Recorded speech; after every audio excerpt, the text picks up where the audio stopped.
2022 કારગિલ વિજય દિવસની ઉજવણીના ભાગરૂપે ઠેર ઠેર વિવિધ કાર્યક્રમો કરીને કારગિલના શહીદોને યાદ કરવામાં આવી રહી છે। ત્યારે વડોદરા સ્થિત એનસીસી 3G બટાલિયન ખાતે આજે રક્તદાન શિબિરનું આયોજન કરવામાં આવ્યું હતું। આ પ્રસંગે એનસીસી કેડેટના જુસ્સો વધારવા નર્મદા રાજ્યમંત્રી યોગેશ પટેલ, ધારાસભ્ય મનીષાબેન વકીલ અને આર્મીના રિટાયર્ડ કર્નલ વિનોદ ફ્લનીકર ઉપસ્થિત રહ્યા હતા। ભારતે કારગિલમાં દુશ્મનોને ખડેડીની વિજય હાંસિલ કર્યો હતો।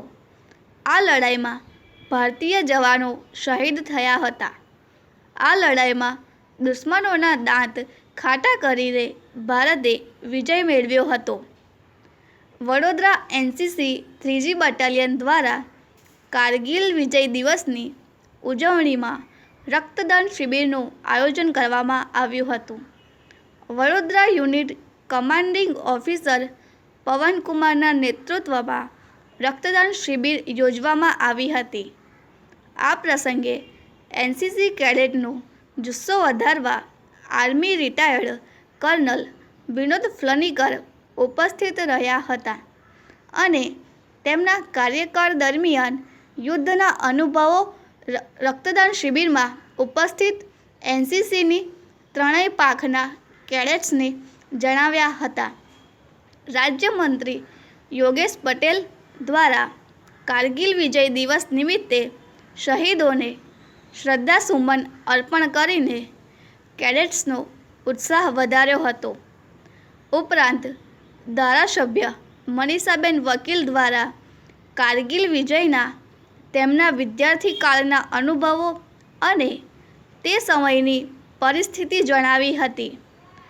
કારગિલ વિજય મેળવ્યા બાદ કરેલા વિજયોત્સવને યાદ કરીને કેડેટ્સને અભિનંદન આપ્યા હતા। આર્મી, નેવી અને એરફોર્સના ત્રણેય પાંખના 100 જેટલા કેડેટ્સે રક્તદાન કર્યું હતું। ઉપરાંત કચેરીના 25 જેટલા કર્મચારીઓએ પણ કારગિલ વિજય દિવસ નિમિત્તે યોજવામાં આવેલ રક્તદાન શિબિરમાં રક્તદાન કરીને સમાજ પ્રત્યેની પોતાની ફરજ અદા કરી હતી। आज का दिन 26 जुलाई ये बहुत ही बड़ा महत्व का दिवस है जो 22 साल के बाद हम इसको सेलिब्रेट कर रहे हैं। पिछले साल भी किया था।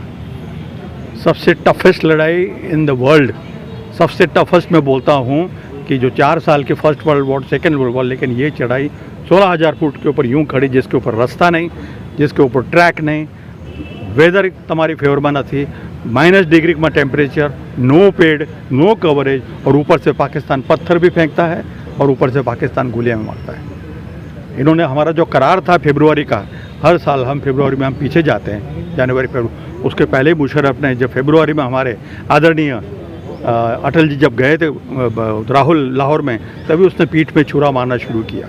मैं बच्चों से यही बता रहा था कि as a soldier I also serve 40 साल की नौकरी में इन लोगों पे कभी भरोसा नहीं करना। ये चाइना हो या पाकिस्तान हो, ये हमेशा करार तोड़ते हैं। ये इनका ना कोई धर्म है ना ईमान है। ये हिंदुओं को भी मारेंगे, मुसलमानों को भी मारेंगे, सबको, इनका कोई ठिकाना नहीं। तो इस चक्कर के अंदर ऐसी टफ लड़ाई हुई जो हमारे बच्चे कि जो नंगे पैर ऊपर चढ़े हैं और ऊपर जा करके उन्होंने जवाब दिया उसका, और इस जवाब का आज हम यही कर रहे हैं कि भाई दुख होता है। आदरणीय अभी जो हमारी एक MLA मैडम ने बोला कि एक हमारे जो मिनिस्टर हैं वो बोलते हैं ये मौत के सौदागर है, ये खून के दलाल है। अरे भाई, मौत के सौदागर, खून के दलाल तो आप हो। 71 वॉर में हम थे, 93,000 प्रिजनर हमने दिए उनको वापस, बिरयानी खिला करके, कुरान साहब दे करके। मैं तो विटनेस था, उस वक्त कैप्टन था। उसके बाद उन्होंने सिर्फ 617 कैदी वापस किए, 54 क्या गया? 54 मेरे जवान, जिसमें एयरफोर्स की ज़्यादा पायलट और फाइटर पायलट्स कहाँ गए? क्यों नहीं वापस किए? देखो यार, नीति, नियत और नेतृत्व की सबसे बड़ी कमाल होती है, और इसीलिए आपका अभिनंदन भी वापस आया, वो नचिकेत भी वापस आया। भगवान जाने उसका क्या होने वाला, जो कुलभूषण जो बैठा हुआ है, जैसे वो एक सरदार को मारा, इनका कोई भरोसा नहीं। तो ये लोग करार साइन करते हैं, शिमला करार साइन किया, कोई फॉलो नहीं किया, उसके बाद सीज फायर वायलेशन करते हैं। उस वायलेशन में यार बिना कोई मतलब के आप अपने ही जवानों को मारते हैं। तो यार ये बात ठीक नहीं ना।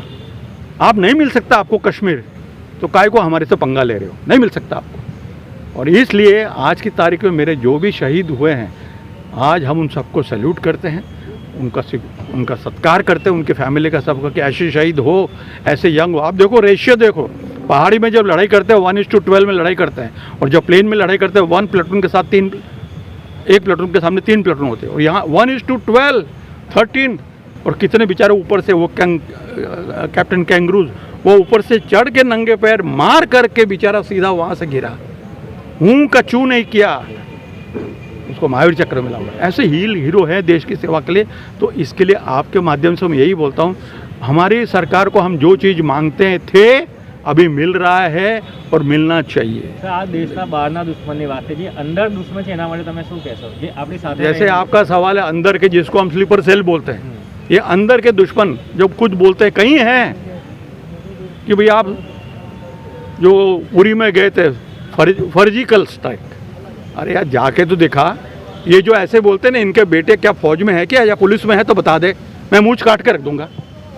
दिखाओ तुम्हारा कोई बच्चा ऐसा है जो देश की सेवा करने के लिए, चाहे वो पॉलिटिशियन हो, चाहे वो ब्यूरोक्रेट हो, चाहे वो ऐसे जो स्लीपर सेल बोलते हैं, ये सब टाइम पास वाले, ये फंडिंग वाले हैं, ये टेरर फंडिंग वाले हैं। इनको देश के लिए कुछ नहीं पड़ा है, कुछ नहीं पड़ा है। ये तो क्यों हुआ?